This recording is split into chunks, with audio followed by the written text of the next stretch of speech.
So earlier today, Nate Diaz tweeted out, UFC 300 would be tight, but, there's no one to fight. And, that's classic, Nate Diaz being Nate Diaz, but it does bring up an intriguing question. He is, hinting at UFC 300. So can we see him, get re-signed to the UFC and compete for that? I think the short answer would be yes. I think the UFC does, hold a lot of value with Nate Diaz. They said, they're open to welcome him back. And of course, if you guys remember, he did, have his contract run out last year, his last fight against Tony Ferguson. And then, he went and did the whole boxing thing against Jake Paul, lost that fight. But man, that was such a good fight. And after it seemed like they were going to do a rematch, in MMA, but they kind of struggled when it came to the negotiations. I don't think it was a money issue. I think it was, based solely because Jake Paul wanted to do the fight, in PFL, while Nate Diaz was like, no, if I'm going to fight MMA, I'm going to fight in the UFC. And it seems like that ship, has officially sailed. Like, it seems like we're not going to be getting, a rematch between those two guys.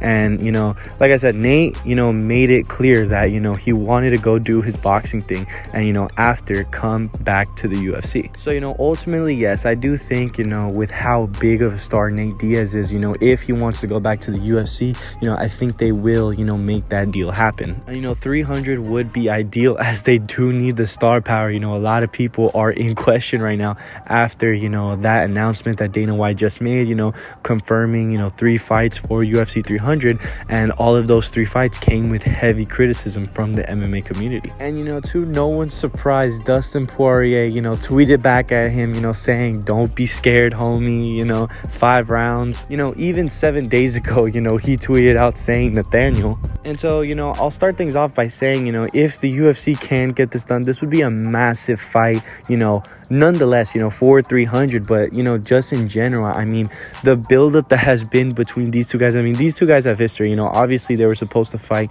a couple years ago back, like a lifetime ago when they were supposed to fight. They even had, that face off at the press conference. Turns out the fight, ends up getting canceled. Then they did, Anthony Pettis versus Nate Diaz. And, there's been so many missed opportunities, I feel like, for these guys to fight. And both of them wanted it, bro. Both of these guys, want to fight each other. They have, I guess, bad blood, with each other. So I think if the UFC misses out on the opportunity to book, Dustin Poirier versus Nate Diaz this time, bro, it would be, such a tragedy. Seeing that, we kind of thought this matchup was going to be for sure never going to happen, because Nate left the UFC. But, with this presented, with this opportunity, I think this would be amazing for both guys. And so, like I said, both guys' names, have been tied together, for the longest time now. This matchup, is a dream matchup that everyone wants to see. But one thing that, I will mention is, the career path of Dustin Poirier. And, it's very uncertain right now. We don't know what's going to happen with Dustin next. Obviously, his last fight, he lost to Justin Gaethje, for the BMF belt. But, I mean, the guy has been there, done that, against some of the biggest names, in the sport. And, especially in the lightweight division. And we've seen him take this approach, for the last couple years now, where Dustin isn't going to be fighting, any up-and-coming contenders. It's really going to be, big, fun fights for Dustin, styles that really mesh well with Poirier's, boxing. And I mean, we've seen plenty of examples, in the past, the Chandler fight, the McGregor fights, the Gaethje fights, the fight with Max Holloway, even the fight with Charles Oliveira, that was a very fun stylistic fight. And, even, a couple months ago when, Charles pulled out of the Islam fight, Dustin was offered, a short notice, replacement against Islam for the world title. And really, that's the only situation and scenario where we're going to see Dustin fight, I guess, a guy that isn't necessarily the funnest style for him, where, it'll only be if the belt is on the line. Really, other than that, I feel like we all know that he's not going to fight Arman Saruki. And, he's, gone out publicly and said, he doesn't want to fight Beneil Dariush. And, really, it serves the question, like, where does he go now? He's really stuck in, like, this small bubble.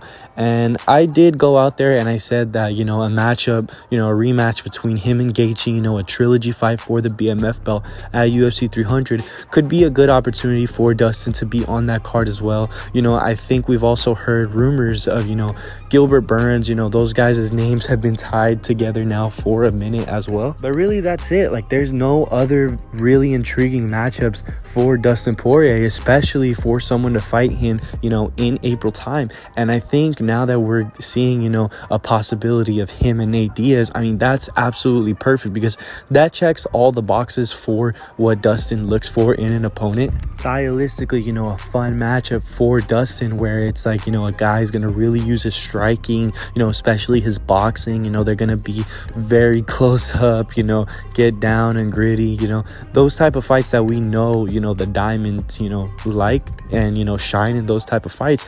And same thing for Nate Diaz, a guy that's gonna want to stand with him. You know, there's absolutely no world where we're gonna see Dustin fight, you know, a pure grappler, or Nate want to fight a pure grappler. These are the type of fights that both guys want. So really, they check those boxes. And then in terms of like star quality, I mean, come on, like, these two guys are the biggest stars, you know, some of the biggest stars, you know, especially in their respective divisions. But, you know, in the entire UFC, you know, they're very notable names, you know, not only to the hardcore but the casuals. And this is definitely a fight where if it were just on a regular pay-per-view, you could put this as the headliner on pay-per-view, as both guys, whenever they fight, they always headline.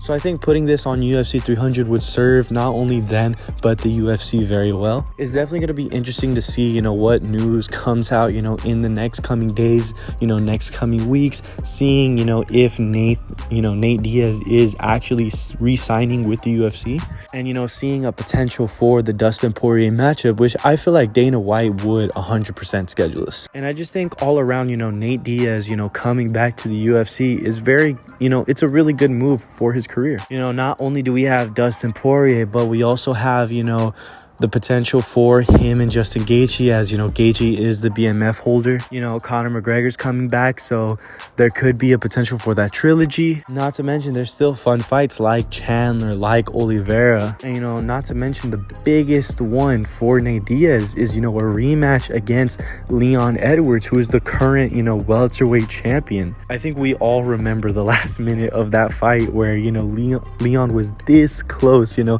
to be getting finished by Nate Diaz, you know, a minute left in the fight. I definitely think that if Nate can string a couple of wins together, you know, Dana White would want to sell that fight against Leon, you know, saying that, well, this is the only guy that almost finished, you know, Leon in his whole win streak. Let's see what happens, you know, throw him in there for a title shot. And, you know, with Nate Diaz's stardom, who knows, we could definitely see him fight for the belt sooner rather than later. But yeah, you guys, now I'm just speculating and, you know, throwing theories out there, but I'll leave it to this, man. If the UFC can put this fight together, this would be definitely one of the most anticipated fights of the year, you know, for April, UFC 300. Please, you guys, leave your comments down below, like the video, and subscribe. I'll catch you guys later. Peace.